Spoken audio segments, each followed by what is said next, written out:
Olá, sou Aida Queiroz, animadora mineira, e estou aqui a convite do Animage para falar um pouco sobre minha carreira como animadora no Brasil e contar para vocês alguma parte dessa história, mostrar algum trabalho e para divulgar essa arte, essa linguagem de comunicação tão incrível que é a animação e tão utilizada hoje em dia, na nossa comunicação, nos nossos celulares, nos nossos computadores, nas redes sociais, e que são sempre bem-vindas, e são sempre também, digamos assim, uma peça que todas as pessoas querem ver, gostam de ver, se divertem, se emocionam, Então, quero contar um pouquinho sobre essa arte para vocês. Bem, eu me formei em Belas Artes na UFMG, em BH, e nos 2 últimos anos do meu curso de graduação, eu me interessei muito por cinema. Tinha um departamento de cinema e fotografia muito bom na UFMG, ainda tem. E eu adorava ficar lá, embora eu tivesse que me formar ou me especializar dentro de alguma categoria dentro das artes plásticas. Eu adorava a parte de fotografia e cinema. E fiz todas as matérias eletivas lá e acabei me tornando monitora do departamento por um tempo, E nesse meio tempo que eu me tornei monitora, um professor saudoso, Zé Américo, ele apresentou uns filmes do National Film Board, que é um instituto de audiovisual do Canadá. E esses filmes eram de um animador escocês chamado Norman McLaren, contemporâneo do Disney, e da produção Disney desde os seus inícios, só que numa outra vertente completamente diferente. Disney, ele desenvolveu a animação que a gente hoje chama de animação tradicional, que na verdade os princípios básicos de animação, e a partir dali ele desenvolveu toda a linguagem própria que a gente conhece, o estilo Disney em qualquer lugar, mais voltado para a indústria. E o National Film Board, todo o trabalho que eles desenvolviam lá era um trabalho mais experimental, mais para trabalhar com recursos próprios, que tivessem à mão, de uma forma com custo bem menor, bem acessível. Então eles foram mais por essa linha, mas produzindo animação também para peças promocionais do governo e de todas as instituições e peças de arte. E iam, animadores de outras partes do mundo iam para o National Film Board, porque lá você tinha todo o incentivo, todo o equipamento, toda a infraestrutura necessária para trabalhar, para desenvolver seus projetos, enfim. E o McLaren foi para lá e é um gênio também. Então, assim, uma outra linha completamente diferente do Disney, mas com toda a genialidade também que era dele. Então, Norman McLaren, ele desenvolveu técnicas baratíssimas, como desenhar no próprio filme, na própria película, e com isso, inclusive desenhar o som, fazer o som, marcar o som nessa própria película. Isso era uma forma super barata de fazer animação. E também fez filmes super sofisticados, com efeitos óticos, que na época tinha uma máquina chamada Optical Printer, que ele usou bastante, ele e os técnicos de efeitos especiais, e fez um filme de animação baseado em imagens reais, maravilhoso, que me tocou profundamente, que é um filme chamado Padedê. E eu vou mostrar um pedacinho desse filme aqui. Esses filmes, esse filme e outros do National Film Board estão disponibilizados na rede, no YouTube. O National Film Board disponibilizou esses filmes, então quem quiser assistir, procura lá, e os filmes do NFB, National Film Board. E então você vai poder ver coisas maravilhosas que são produzidas lá desde 50, 60 anos atrás. Então eu vou passar um pedacinho do Padedê, que eu considero que é uma obra de arte, como vários filmes do Norman McLaren, e que foi quem me deu um clique na minha cabeça, porque eu estava passando esses filmes, né, na aula, e quando eu assisti eu falei, gente, é isso que eu quero fazer na minha vida. Que é isso? Então isso é animação? Perguntei se é Américo, isso é animação? Ele falou, é, Aida, isso é animação. Esses caras aí, esses caras lá fazem de qualquer jeito, com o material que tiver, maravilhosos, maravilhosos. O Zé tinha um jeito assim de falar. Falei, então dá para fazer? Ele falou, dá. Falei, nossa, é isso que eu quero fazer na vida. E a partir daí, então, na minha especialização, que era desenho, que eu me especializei em desenho na Belas Artes, eu conversei com os orientadores da época e eles permitiram que eu desenvolvesse alguma coisa de animação e apresentasse como projeto de curso, e foi maravilhoso, porque tanto pude ficar lá o último ano do curso, experimentando, tentando aprender e apresentar como projeto de curso. E aí eu pude fazer, então, minha primeira animaçãozinha. Mas antes disso, vou passar essa parte do PADD para vocês entenderem. Filme que foi o bichinho que me picou para começar a fazer animação.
Então, lindo, né? E aí comecei a experimentar animação como McLaren, peguei uma película. A película, gente, para quem lembra, quando a gente comprava filme para bater fotografia, tirar foto na máquina, que vinha um rolinho, né? Uma cápsulazinha, um rolinho de filme. Ali dentro tinha uma película, para quem já abriu aquilo ali, já queimou o filme inteiro, para a luz que entrava pelo obturador da câmera poder imprimir a luz nessa emulsão que tinha na película. Então aquilo ali era uma película, e a mesma era usada para gravar filme, filmar. E no departamento, como se usava filme, filmava, tinha filmadora, tinha tudo, tinha sobras de filmes também, revelava lá mesmo, e as sobras de filme iam jogando num recipiente de pano assim bem grande, iam jogando ali para depois dar fim naquilo. E eu peguei aquelas sobras e o Zé Américo, de novo, Zé, disse: Aida, tira com água sanitária que sai a emulsão inteira. Então eu limpei o filme, ficou uma película branquinha, transparente, e ali então eu fui desenhando, né, pequenininho, uma caneta bem fininha de nanquim, eu fui desenhando em cada quadrinho daquele, criando as minhas imagens, né, em vez de fotografar, que é o que a filmadora fazia, né, ela fotografava 24 imagens, fotografa ainda, por segundo, e eu desenhava, na verdade, 24 desenhos a cada, né, 12 quadrinhos daquele, 24 quadrinhos daquele, eu desenhava nos 24 e ali eu tinha 1 segundo de filme pronto. Então eu fiz centenas de desenhos na película para ter algum resultado, para conseguir ver mais de 1 segundo na tela. E acabei, projetei, e era uma bobagemzinha, era uma florzinha que rodava, um sol que nascia e vinha, enfim. Mas quando eu vi aquele movimento, nossa, é uma emoção. E aí vem a emoção da animação. Por quê? Primeiro, para quem faz, porque você consegue dar vida a um objeto que você criou, um elemento que você criou, seja no desenho, na pintura, na escultura, de alguma forma, qualquer coisa que você movimenta quadro a quadro, né, imagem por imagem, frame por frame, você cria animação. Então você dá vida, você dá alma àquilo que você criou. E isso é apaixonante, né? Dá trabalho, óbvio, super trabalhoso. Eu tenho que criar no mínimo 12 imagens para cada segundo, eu fotografo 2 vezes cada um, isso é um padrão médio. É trabalhoso, claro, mesmo hoje com todo o recurso tecnológico que a gente tem, né? Depois eu falo um pouquinho sobre isso, mas continua sendo trabalhoso, demorado, tá? Mas o resultado, quando você vê aquilo ganhando vida, fala: meu Deus do céu, eu posso criar e fazer o que eu quiser com o que eu criar. E te dá muita liberdade no sentido de você criar qualquer narrativa, qualquer história. E o ser humano foi criado, como é que a nossa história chega até nós, né? Antes da escrita, narrada, verbalmente, contando história. Com a escrita, a gente continua contando história. Com a comunicação atual, a gente continua contando história. Algumas nem tão verdadeiras, né? Mas a gente continua contando histórias. E juro que se pudesse, a gente faz isso hoje em dia ainda, né? Que é uma delícia, acender uma fogueira no meio do mato, sentar em volta, com um violãozinho, uma cervejinha, uma cachaçinha e ficar ali contando história, né? É a melhor coisa do ser humano, porque ali ele passa o que ele sente, o que ele imagina, experiências, né, anteriores, os nossos ancestrais que vão passando, né, de boca em boca até chegar a gente. Então a animação, ela te dá essa liberdade de você criar qualquer narrativa e tornar real, né? Você dá alma àquilo que você imaginou. É impressionante. E é impressionante para quem assiste também, porque, na verdade, sempre fica aquela surpresa: poxa, esse gato tá falando, essa cadeira tá voando, tá andando sozinha, que coisa incrível! E chama a atenção, chama o olhar e sempre é admirado também pelas pessoas. Todo mundo lembra de alguma animação que viu na vida e que vai achar engraçado, ou até um próprio comercial que viu qualquer coisa. Aquilo chama a atenção, né? Então, resolvi fazer disso, correr atrás de uma profissão em que eu pudesse trabalhar com animação. Eu queria ser animadora. Agora, naquela época, estou falando de 1983, né?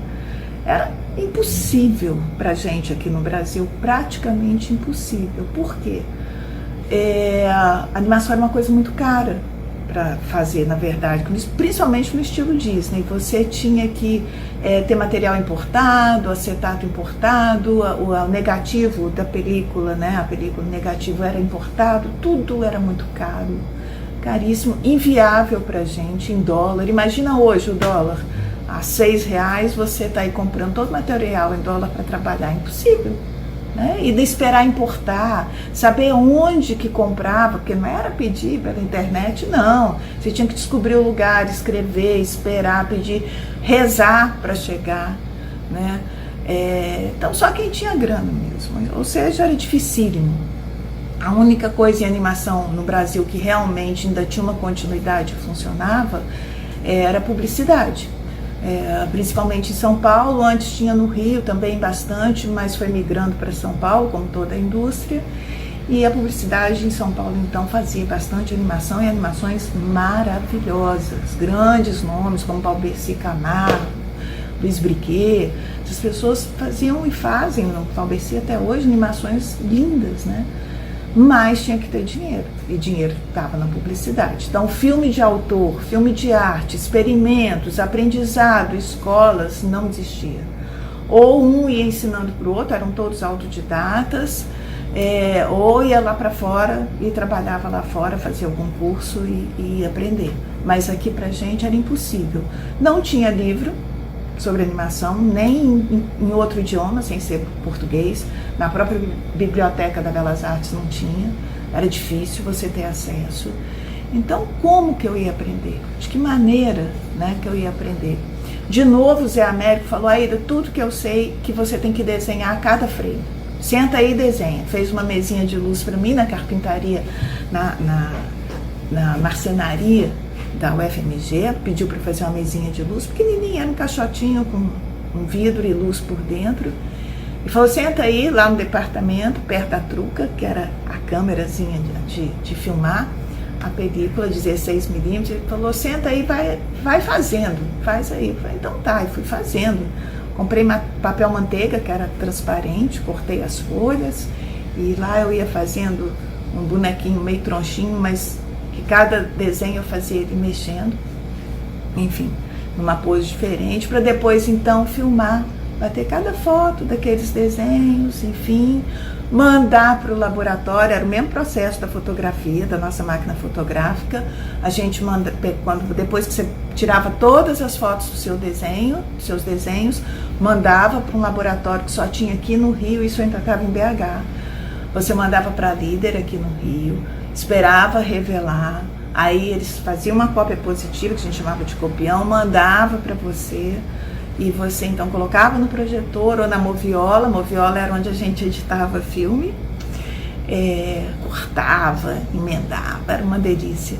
E ali então você via se tinha funcionado ou não.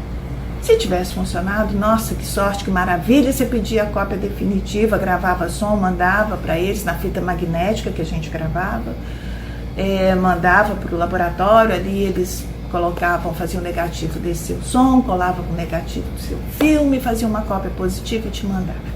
Isso aí, gente, meses, tá? Só para esse processo, e que era muito caro, laboratório caro, tudo caro. Então, era praticamente impossível trabalhar com animação. Mas eu sabia que tinha gente trabalhando. Falei: nem que eu vá para publicidade, mas eu tenho que aprender, eu tenho que chegar até esses caras e aprender. Vou fazer qualquer coisa para aprender, vou embora de BH, tinha que dar um jeito. Mas, nesse meio tempo, né, e aí a gente tem que contar um pouco com a sorte. É claro que você tem que estar focado, disposto a trabalhar, né, passar aperto, muito aperto, mas você tem que contar com a sorte também na vida, né?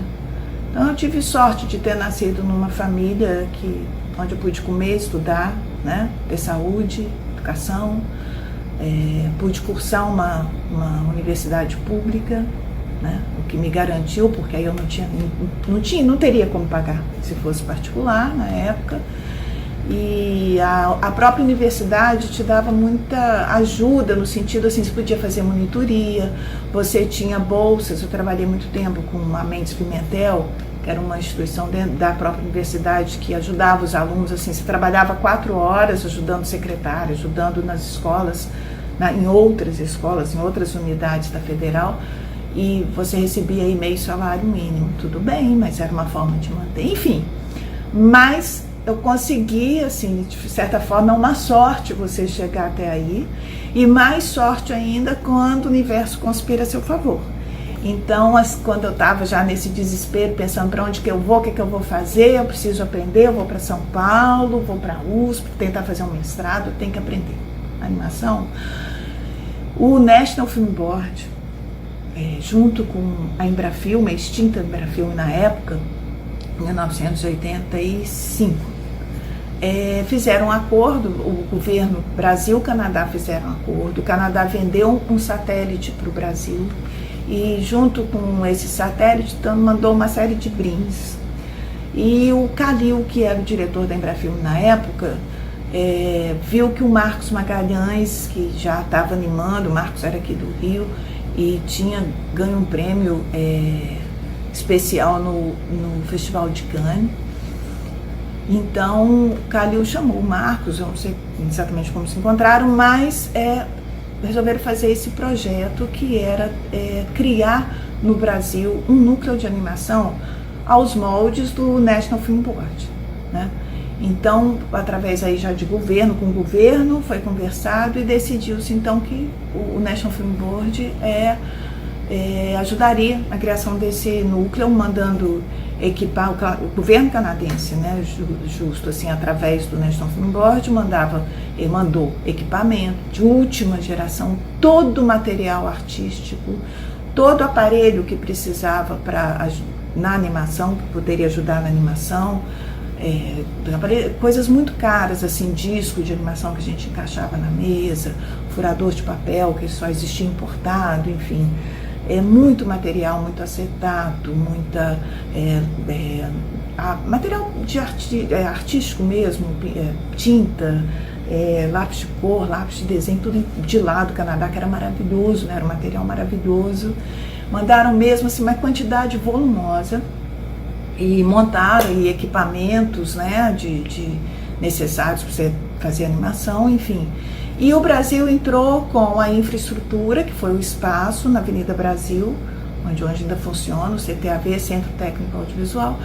Entrou com espaço, infraestrutura de pessoal, era um galpão vazio ali na avenida, e ali foi sendo construído ali dentro, então, um grande estúdio de mixagem, um grande estúdio de filmagem com uma truca enorme, 35mm que tinha, as mesas de animação, todo o material, computador, enfim, uma coisa de primeiro mundo, Então, a gente ficou ali, aí, depois, quando esse convênio ficou acertado, o que aconteceu? O Marcos Magalhães passou no país inteiro, em todas as capitais, convidando as pessoas, quem quisesse, avisando que ia ter um curso de formação em animação, que seriam escolhidos 10 estudantes, 10 pessoas no país inteiro, para serem estudantes desse curso de especialização em animação, que seria dada por professores do National Film Board e que estava aberto para todo mundo, quem quisesse se inscrevia, ele disse lá como era, mandar para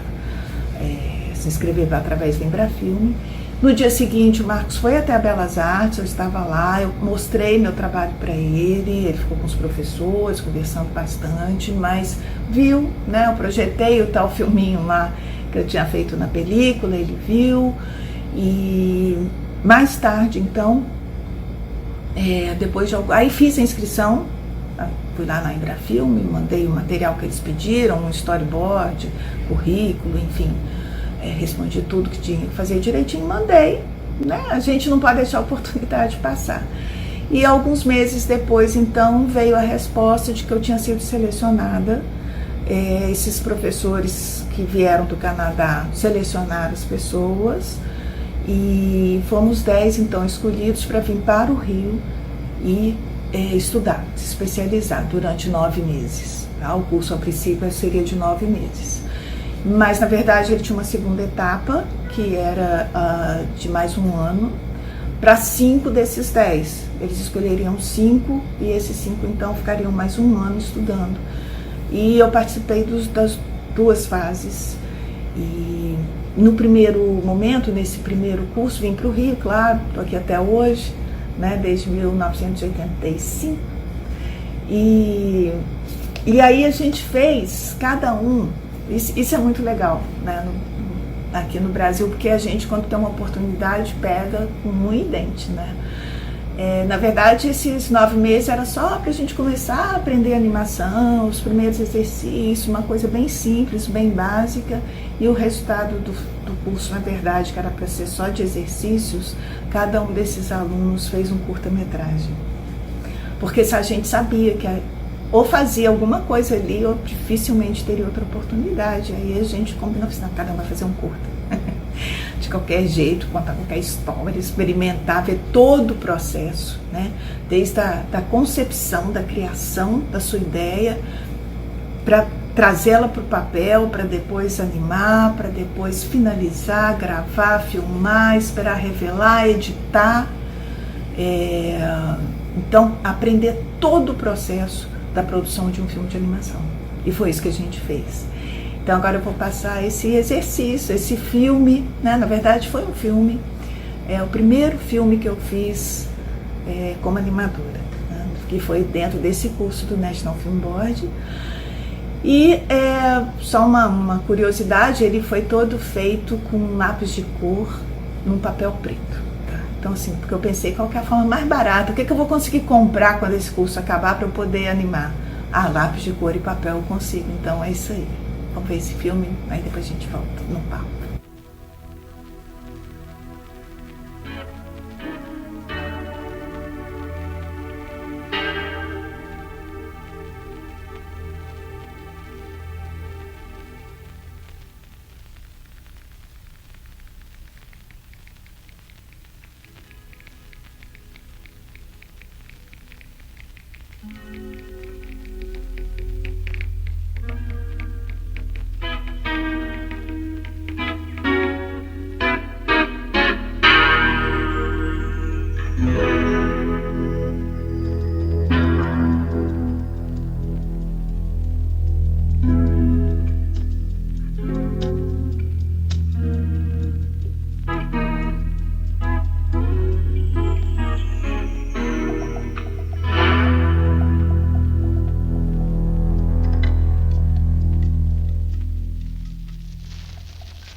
Então, esse foi meu primeiro filme.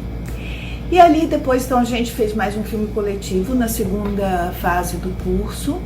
E a ideia desse núcleo de animação é que a gente formasse outras pessoas, esses 10 animadores formassem mais 10 ou mais 20, quer dizer, cada um formasse mais 10. E dali então que a coisa se multiplicasse e o núcleo de animação no Rio, né, federal, uma coisa federal, seria então uma referência, né, um polo de produção de filmes de animação. Essa era a ideia inicial e por isso que foi tão bem construído, tão bem montado esse núcleo. Mas aí vou abrir um parênteses aqui, porque eu sei que é uma coisa que todo mundo pergunta, né, como é que é o mercado de animação no Brasil, como é que funciona. Eu vou dizer uma coisa para vocês, que como qualquer outra indústria, qualquer outro segmento de indústria, você depende do governo do seu país, né? Nem que seja para liberar para você construir seu negócio, você precisa de autorização, então você está sempre vinculado ao governo de alguma forma. E quando são esses serviços, de modo geral, o governo incentiva a indústria, né? Normalmente incentiva, ou a indústria de construção, ou a indústria farmacêutica, ou a indústria alimentícia, enfim, ele precisa se relacionar bem com essas indústrias para que ela cresça, certo? Então, incentiva quando tem necessidade, regula as coisas, enfim, é esse o papel do governo, que é um administrador, na verdade, de fazer o que ele recebe, né, voltar de alguma forma para a população, né, através da indústria, através de incentivos diretos, através do, enfim. Aí já cada país é um país. Mas no nosso especificamente, o governo interfere de uma forma, às vezes positiva, às vezes negativa, depende da fase que você está. E a animação, o audiovisual, eu nem vou falar da animação, mas o audiovisual como um todo, ele é uma indústria, basta ver a indústria americana de cinema, que gera milhões, bilhões por país. Então é uma indústria muito poderosa, na verdade, o audiovisual, né? Muitos países da Europa entenderam isso também, então você tem na França um audiovisual muito forte, Alemanha, Inglaterra, vários países onde a animação é vista como, primeiro como uma indústria estratégica, tá? Porque você divulga a sua cultura no outro país, e quando você divulga a sua cultura, você vende o que tem na sua cultura para ser vendido, né? Então, você compra um perfume francês porque aquela atriz maravilhosa usava aquele perfume, ou porque eu sabe que a perfumaria francesa é maravilhosa, e isso é divulgado de várias formas no mundo, né? Principalmente através dos filmes. Então, você usa, muitos países entenderam que a animação é estratégica. Eu falo animação, o audiovisual é estratégico, porque a animação dentro do audiovisual é muito forte, tá? Então, no Brasil, seria, né, o que a gente tem de respiro durante toda a história do audiovisual é quando o governo incentiva. Então, a criação, por exemplo, desse núcleo de animação era um grande incentivo para iniciar a indústria de animação no Brasil. Imagina, com todo o suporte, com toda a orientação, com toda a tecnologia, com ensinamento, com conhecimento, é claro que ia virar um grande polo, não tem a menor dúvida, até pela capacidade de trabalho do brasileiro, que é grande, viu, gente, não é pequena não. E aí, mas aí o governo, eu falo assim, a indústria do audiovisual no Brasil, ela vive, de vez em quando ela respira, e aí ela para de respirar, depois respira mais um pouco, para de respirar, e assim vai, de gap em gap, de ato em ato, de pausa em pausa, ela vai caminhando, né? Lentamente, ela se desenvolve lentamente. Enquanto os outros países resolvem focar, investir e tal, criar escola, dar incentivo para poder ter essa indústria, né? Sabe que é importante, estratégica, no Brasil não. Ainda não entenderam isso, e se entenderam fazem de conta que não entende. Então eu digo, uma vez escrevendo para um artigo para uma revista de Toulouse, uma revista acadêmica de lá, me convidaram, eu não sou acadêmica, mas me convidaram, eu escrevi, e falando justamente sobre a história do audiovisual no Brasil, eu falo, olha, são respiros e tem gaps, tem intervalos que a gente, por causa do governo, a gente é influenciado diretamente pelo governo, pro bem ou pro mal. Então, eu acho que a primeira vez que eu senti uma pancada assim direta do governo mesmo, na minha carreira, na minha profissão, foi nesse próprio núcleo, depois quando terminou o curso, que ia começar todo esse processo, houve uma troca de ministros no governo, e que achou por bem que não deveria ser para animação, que ali seria melhor fazer efeito especial para longa-metragem, para filmar crédito, para gravar, usar o estúdio de mixagem para gravar para longa-metragem, que a animação então seria relegada a segundo plano. Então ali eu vi que foi o primeiro corte assim, grande, né, na minha profissão e no avanço da animação no país. Bom, mas a gente resiste, né? Tem que resistir, persistir. E depois disso, eu e César, Fábio Lignini, eu e César primeiro, a gente ficou muito amigo e resolveu, a gente tem que fazer alguma coisa, né? A gente muito sem recurso, né? Uma vida super difícil, ele já era casado, tinha filho, eu também, filhinho pequeno, e a gente, meu Deus, como é que a gente vai fazer, né? Então pegava alguns bicos de desenho, de ilustração, outras coisas para sobreviver, e enquanto isso a gente se encontrava praticamente todo dia. Ele morava no Lins Vasconcelos, eu morava em Niterói, e a gente se encontrava então no centro da cidade, que era um ponto fácil da gente chegar, na biblioteca que tinha ali na Presidente Vargas, a biblioteca municipal, eu acho, biblioteca estadual, grande, onde a Biblioteca Parque hoje em dia, maravilhosa, e era um lugar que a gente tinha mesa, cadeira, silêncio, pensei até livro assim para consultar se fosse o caso. Então era perfeito para a gente sentar e criar. Então ali a gente ficava desenhando, pensando em histórias, tentando fazer algum storyboard, pensando como que a gente ia fazer para sobreviver com isso, né? Então o jeito era criar algumas coisas. Depois, assim, a gente se juntou com... bom, como vocês podem ver, eu não voltei para Minas, eu continuei no Rio, porque o Rio realmente, assim, é uma cidade que adota quem chega de fora, não tem o menor problema. É difícil, mas de um modo geral te recebe, te acolhe muito bem. Se você gosta do Rio, você vira carioca, é impressionante isso. Mas eu voltei em Minas, só um outro parênteses aqui, eu voltei porque a gente tinha por contrato, nesse curso com o National Film Board, você voltar para o seu lugar de origem e dar um curso, formar pessoas e deixar uma sementinha lá plantada para que, se a animação fosse continuar de alguma forma, já teria gente para tocar isso. Então eu voltei para a própria Belas Artes. Eu, César e Fábio Lignini, a gente deu um curso lá de 3 meses, cada um ficou 1 mês em BH, e formamos uma turma, eu acho que eram 15 alunos, 18, eu já não me lembro direito, porque isso foi em 1988, se não me engano. E aí, então lá ficou plantada essa semente, tá? Bom, no Rio, eu e César, a gente se juntou com o Fábio Lignini e a Patrícia Alves Dias. Todos os 4 eram desse curso, né? Saímos do curso.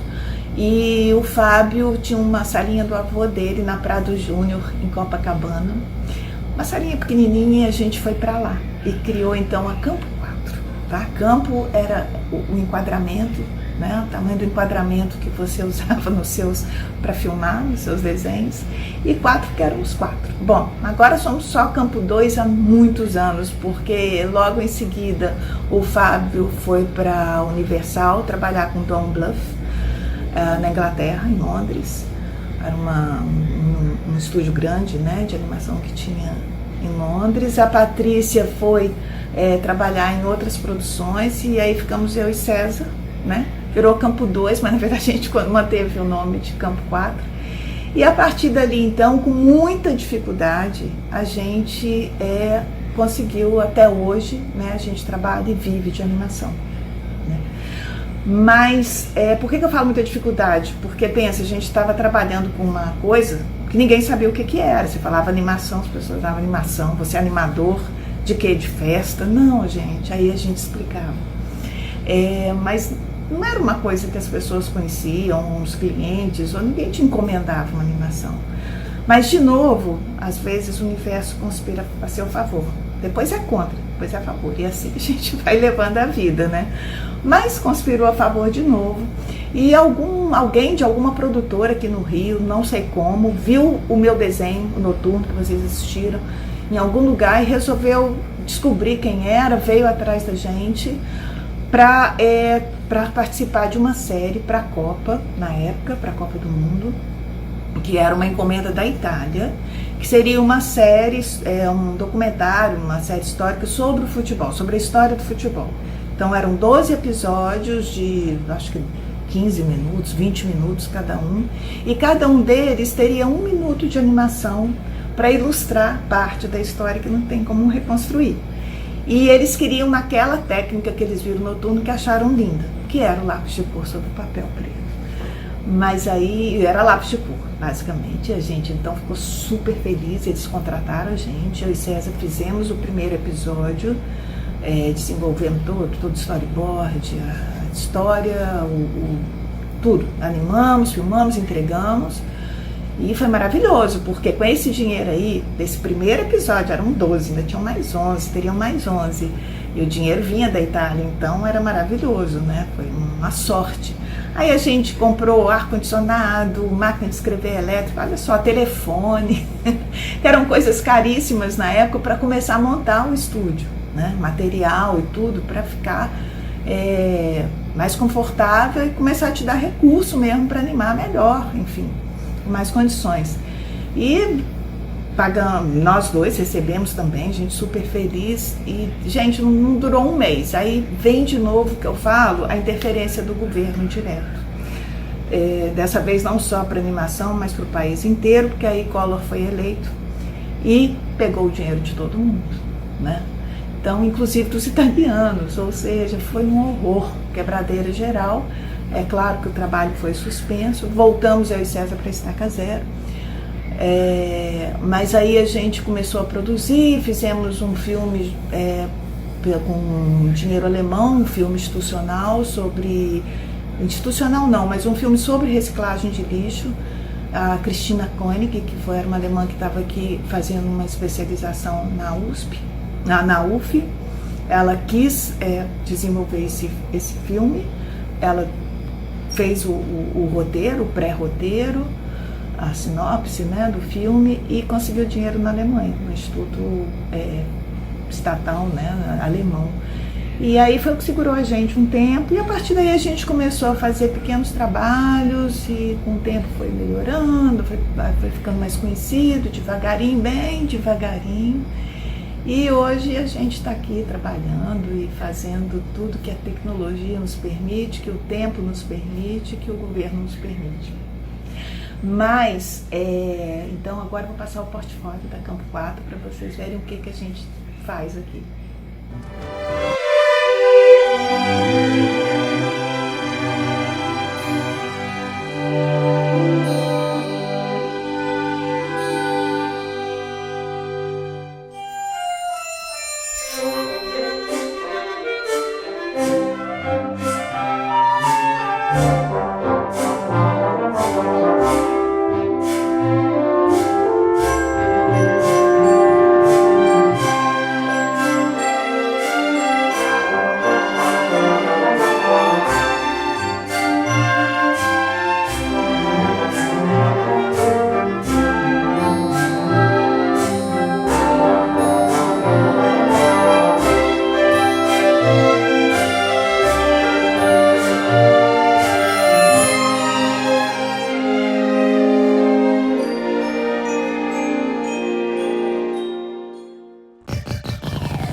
Um homem apaixonado como você tem os membros duplicados. É claro que o homem polvo acaba por tropeçar em suas pernas multiplicadas. Onde eu estava com a cabeça quando te aceitei como meu aluno? Podia haver pior cientista do que um homem apaixonado. Ai! Eu era neném, não tinha talco. Mamãe passou açúcar em mim e todo dia é uma agonia. Não posso mais andar na rua, é o fim. Eu era neném, não tinha talco. Mamãe passou açúcar em mim.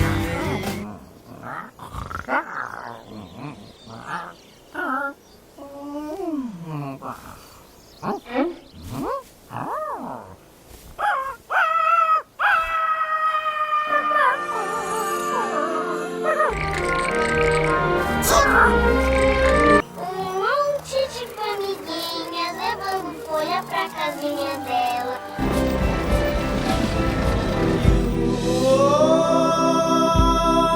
Minha princesa, quanta beleza coube a ti. Minha princesa, quanta tristeza coube a mim. Na profundeza, o amor cavou, o amor furou fundo no chão, no coração do meu sertão, no meu torrão natal. Meu berço natural, meu ponto cardeal, meu açúcar, meu sal. Nossos destinos, desde meninos, dão-se as mãos. Nossos destinos, de pequeninos eram irmãos. E os desatinos, também tivemos que vivê-los bem juntinhos. E os caminhos nos trouxeram para este lugar. Aqui vamos ficar. Amar, viver, lutar, até tudo acabar.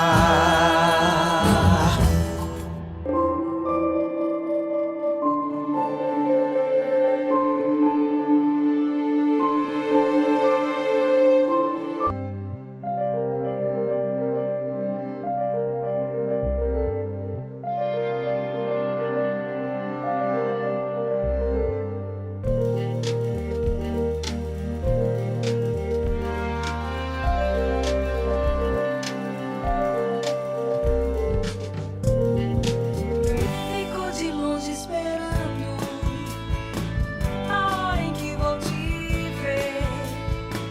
Em tuas mãos eu me entrego, me rendi de você.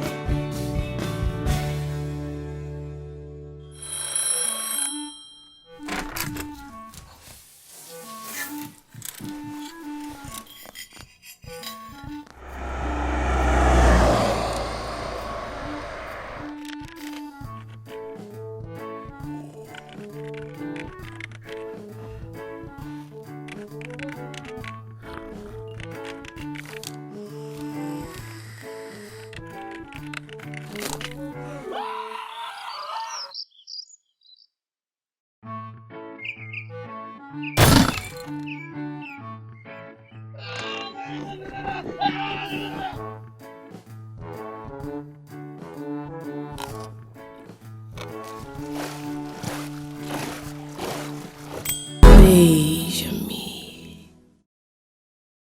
Vocês viram aí que os filmes, né, o trabalho da Campo 4, a gente seguiu bem a escola canadense, que é animar com técnicas variadas, com várias material que tiver, vai desde o lápis de cor até a computação gráfica.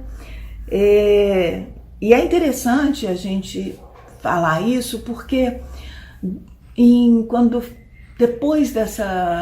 houve essa quebra, né, do país no governo Collor, na mesma época a Embrafilme foi extinta. Então, assim, a Embrafilme era um órgão que ainda incentivava o cinema no Brasil. Ela foi extinta e aí que não teve produção nenhuma, ficou tudo suspenso, tudo zerado. E a gente entendeu que a gente tinha que fazer alguma coisa, certo? Então, nós pensamos em fazer um festival. Não um festival, uma mostra de cinema de animação. Por quê? que era uma forma da gente também divulgar essa linguagem, mostrar para as pessoas o que era, mostrar que ia bem além de Disney e Hanna-Barbera, que a gente via na TV e Disney no cinema. Então a gente falou, olha, vamos mostrar o que as pessoas, para as pessoas, isso que a gente conhece, que é tão lindo, que é tão maravilhoso. A gente é suspeito para falar, porque trabalha com isso, mas vai que as pessoas gostam, né? Então vamos apresentar, vamos tentar mostrar. E a Leia Zaguri, que nessa época ela estava estudando na CalArts nos Estados Unidos, fazendo especialização também lá em animação, ela vinha sempre ao Brasil nas férias e depois que ouviu sabia, né, de como que estava aqui no Brasil, ela falou, vamos fazer o seguinte, vamos trazer uns filmes da CalArts para cá, passar aqui. E aí a gente pega uns filmes brasileiros e passa lá também, a gente faz um intercâmbio de filmes, é uma maneira de movimentar. Falei, é verdade, a gente precisa de um lugar para passar. Aí a gente foi no CCBB, Centro Cultural Banco do Brasil, era novinho ainda, estava começando, foi o primeiro grande centro cultural aqui no Brasil, e fomos até o Carlos Alberto de Matos, que na época era o responsável pela área de cinema dentro do CCBB, apresentamos a ideia, ele adorou, falou, agora vocês voltem com um projeto e vocês precisam de uma produtora. Tá bom, né? Todo mundo meio verde no assunto ainda. E aí a gente desenvolveu um projeto, achou uma produtora e apresentou de novo e foi aprovado. Então, com isso, a gente criou o Anima Mundi. Foi o primeiro ano de Anima Mundi, 1993, com essa ideia de apresentar a animação para as pessoas. Então, a gente não sabia o que ia acontecer, mas na verdade foi um sucesso absoluto no primeiro ano. Em 10 dias foram mais de 7.000 pessoas numa salinha de 90 lugares, né? Ficava lotado o dia inteiro, aquilo foi uma loucura. E então, a partir daí, foi só crescendo, aumentando, incentivando a produção. Daí a uns anos, muitas pessoas animavam coisinhas simples, filmava como conseguia e tal, e mandava para o festival, a gente aprovava, o que era brasileiro, sempre a gente aprovava, qualquer animação, porque era importante, né, incentivar, era essa a ideia. Então o Anima Mundi cresceu, se tornou o segundo maior festival do mundo em termos de público, de quantidade de filme apresentado, ele era imenso, chegou a ter 100.000 pessoas numa de suas edições, 2, 3 edições no auge, assim, porque foi conseguindo mais verba, foi crescendo, foi para São Paulo também, era Rio e São Paulo, então 2 públicos enormes e muitas pessoas viajavam para esses festivais para poder assistir, e depois a gente ainda fazia uma itinerância, reunia pelo menos uma parte pequena desses filmes, mas conseguia ir em alguns outros lugares levando o conteúdo do Anima Mundi. E mais ainda, que eu acho que foi o grande diferencial do Anima Mundi para todos os outros festivais do mundo, que isso foi um acerto, né? A gente achava que a pessoa, além de assistir os filmes, que seria interessante elas descobrirem qual que era a mágica por trás daquilo que ela assistia ali, como é que era feito a animação. Então a gente sentava e ensinava para essas pessoas, né? No começo, de uma forma bem simples, fazendo flipbook, que é animar no bloquinho e você passa as folhas assim e vê o movimento. Desenhar na película direto também, a gente ensinava. Uma coisa bem simples, mas a pessoa compreendia como que aquilo era construído, né? Isso é muito importante e era fascinante, claro. Então todo mundo queria aprender. As oficinas eram de graça, sempre foram livres para qualquer idade, a partir de 6 anos, 8 anos, enfim. Então os adultos, todo mundo queria entender aquilo ali e fazer. E ver depois vivo na tela, né? Isso que era a melhor parte, era a gente ver as pessoas tendo aquela mesma reação que a gente teve quando animou da primeira vez, né? Quer ver, poxa, tá funcionando, é fantástico, tá vivo, né? Então isso foi um diferencial do Anima Mundi para todos os outros festivais, porque, pensa, a gente não tinha escola, não tinha nada do Brasil para ensinar, para falar sobre animação. O único lugar era durante o Anima Mundi, no festival, nas oficinas, que você mergulhava naquele universo ali, via filmes do mundo inteiro, técnicas diferentes do mundo inteiro, palestrantes explicando como que aquilo funcionava, como é que fazia, as oficinas de graça, workshops, oficinas mais fechadas para profissional, aí já com temas mais específicos de animação. Então isso tudo fez muita diferença. E também dentro do Animamundi a gente conseguiu organizar os profissionais. Eram uns poucos, tá? Pouquíssimos profissionais no início do Animamundi, mas era onde a gente se reunia, conversava, e daí a gente se organizou, criou uma associação, e essa associação então passa a ter voz para conversar com todos os escalões aí de governo, né? Para tentar alguma política pública, tentar alguma ação direcionada para animação, entender o que era animação. E isso foi durante anos, tá, gente? 20 anos, sei lá, muitos anos, assim, pedrinha por pedrinha, a gente todo ano ia lá, colocava, melhorava, aumentava e tal.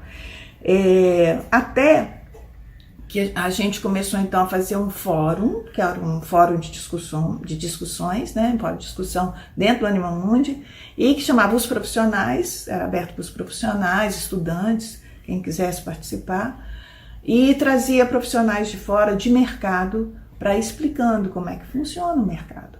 Então, o mercado de série para TV, o mercado de longa, como que era em cada país, como é que era a estrutura, a gente ia aprendendo, ia tentando sugerir para o governo, né, ações que pudessem facilitar esse mercado, porque não é porque é Brasil não, tá, gente? Assim, Brasil já vai pedir dinheiro. Não. Até nos Estados Unidos eles têm incentivo do governo para a indústria de cinema, né? Até lá, porque é interessante, é importante estrategicamente você ter um audiovisual forte no país. Já falei isso no início, vou repetir.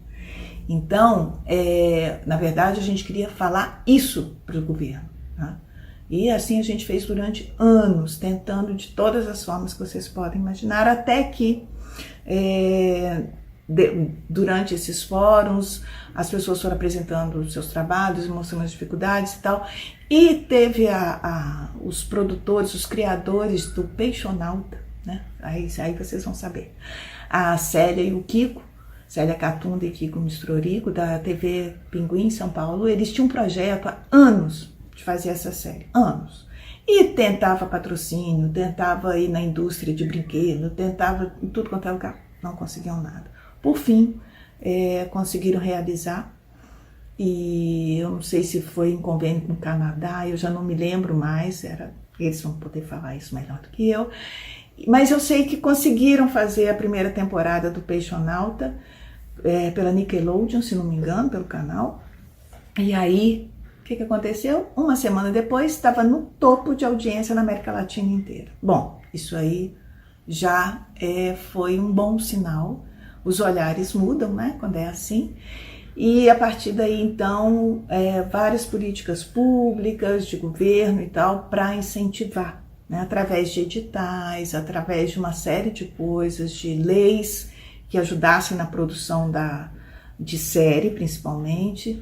E com isso, assim, a gente foi criado um fundo chamado Condecine, isso bem antes dessas políticas todas, tá?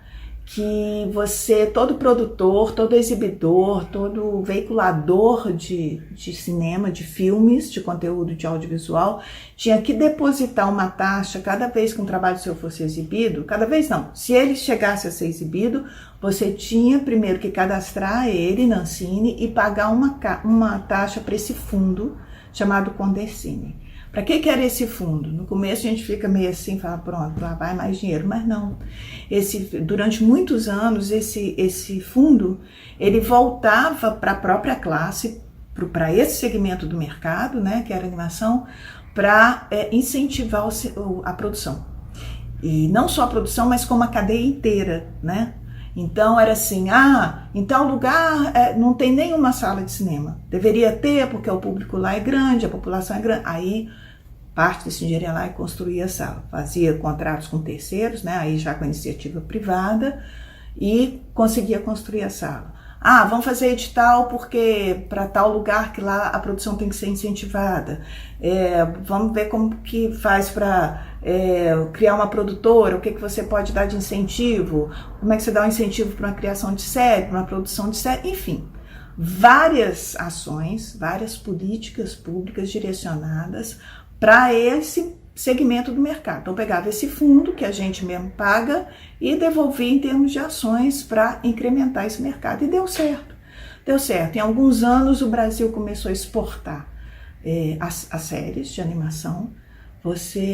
Tem séries, o próprio Professional, depois de não sei quantos países, que era distribuído em não sei quantos países, mais recente, assim, tem vários exemplos, né? Mas eu falo para lembrar assim, o início e agora mais recente, você pegar o Irmão do Jorel, né, que agora está na Cartoon, você vende para mais de 100 países, né? Então, assim, o que aconteceu com isso?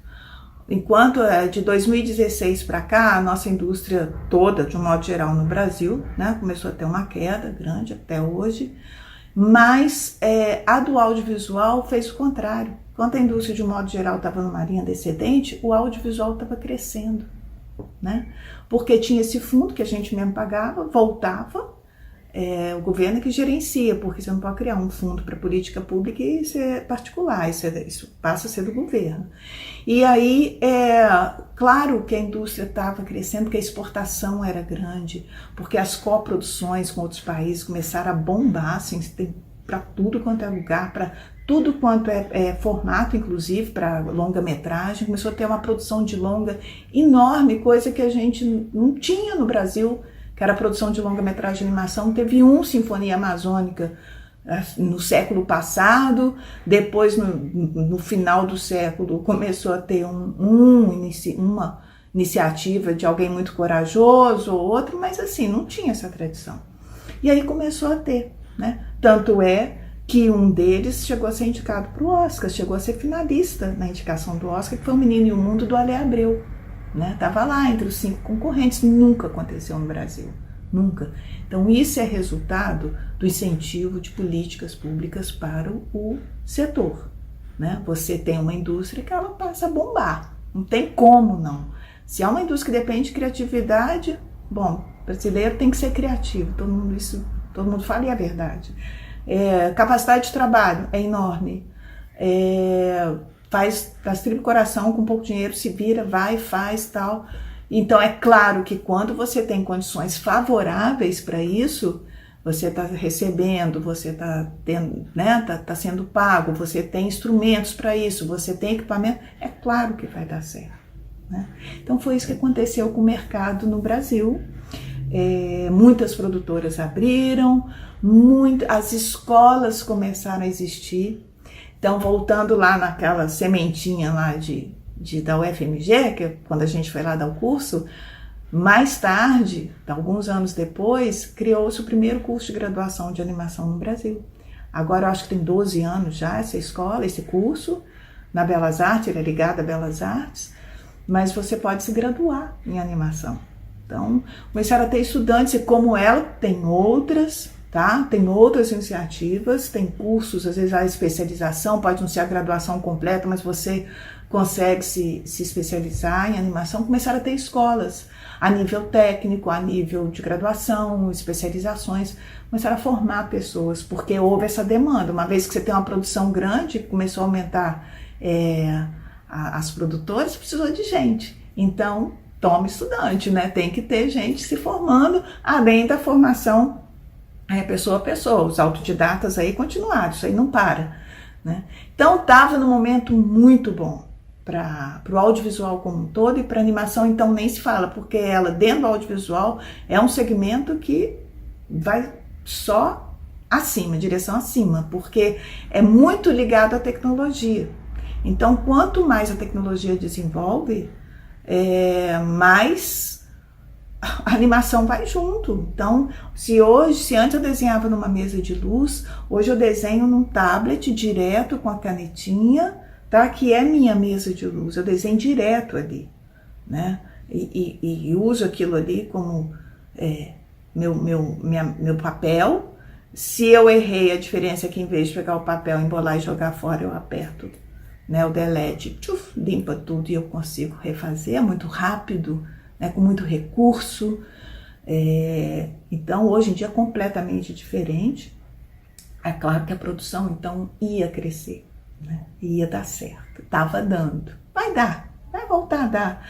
Porque, como eu falei, no Brasil a gente respira a animação e depois para, respira e para. Não vai voltar para a estaca zero. Eu acredito que mais cedo ou mais tarde essa produção vai voltar. No momento ela está parada, por questões aí também governamentais.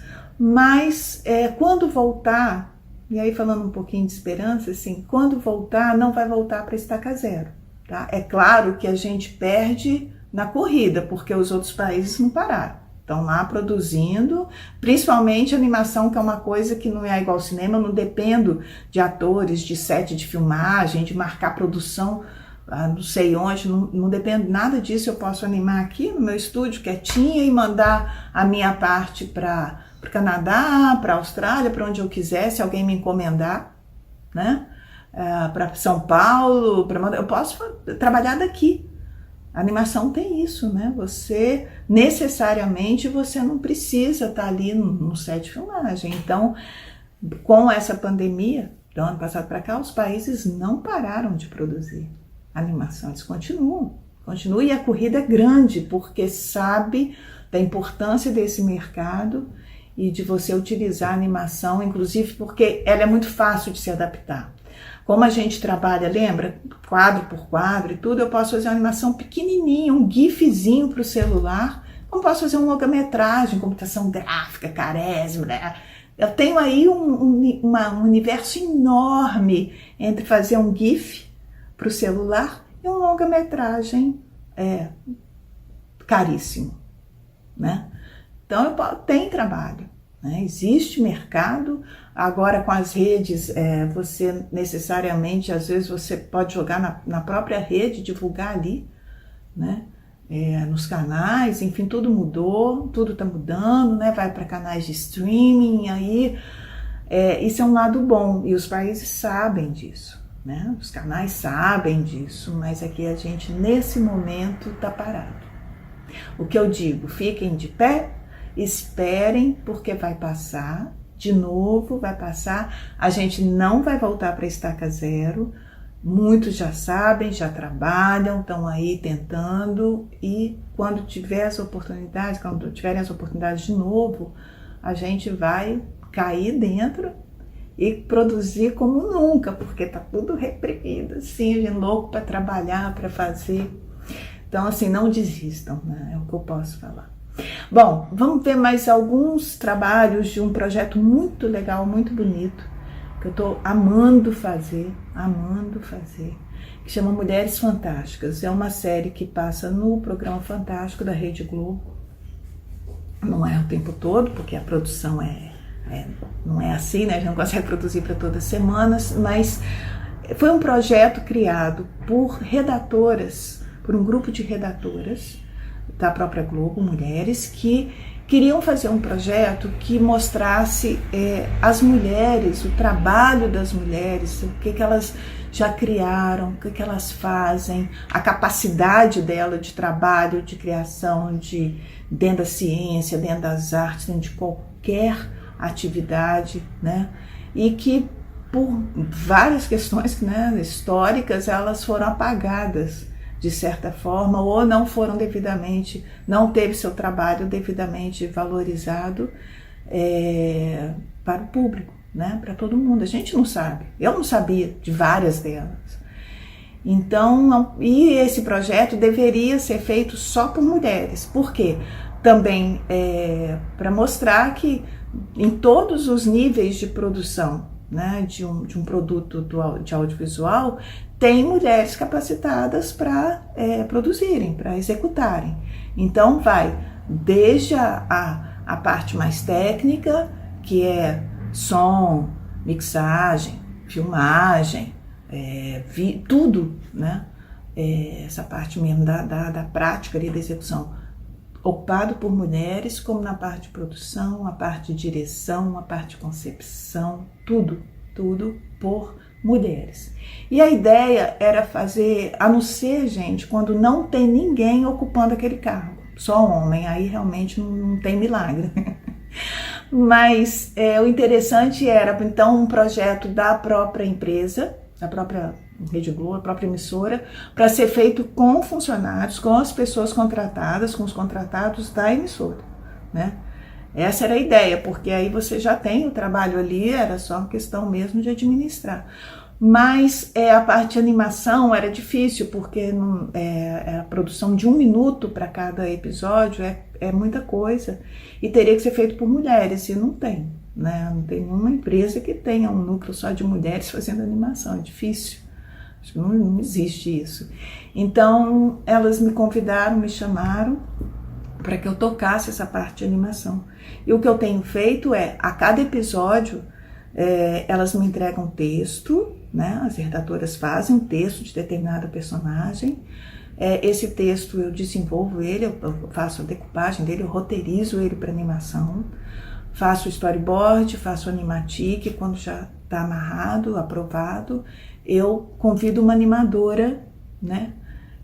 De qualquer lugar, né? Brasileira, normalmente todas brasileiras, a maior parte pelo menos, e para elas fazerem aquele filme. Então, algumas criam seus próprios personagens, outros eu chamo uma ilustradora e uma animadora, as duas se juntam e fazem. E a trilha também é feita por uma musicista. Tudo é feito por mulher. E é um resultado lindo, porque você tem, cada episódio você tem então essa personagem que geralmente é histórica, então é reconstruída pela animação, a sua história é contada em 1 minuto de animação, e depois você tem 5 minutos de reportagem com alguma brasileira que tenha alguma coisa a ver com essa personagem da história e que vai contar a sua própria história, né? De luta e de destaque, né? Na sua vida. Então, assim, é incrível, é muito delicado, é muito gostoso de ver, um oásis assim no meio. Eu sempre falo assim, nossa, assistir Mulheres Fantásticas é um oásis no meio dessa turbulência toda que a gente está passando. E se vocês quiserem ver, está disponível lá na rede, no site, né, da Globo, na Globoplay, eu acho que está também, tudo disponível, de graça, vai lá ver.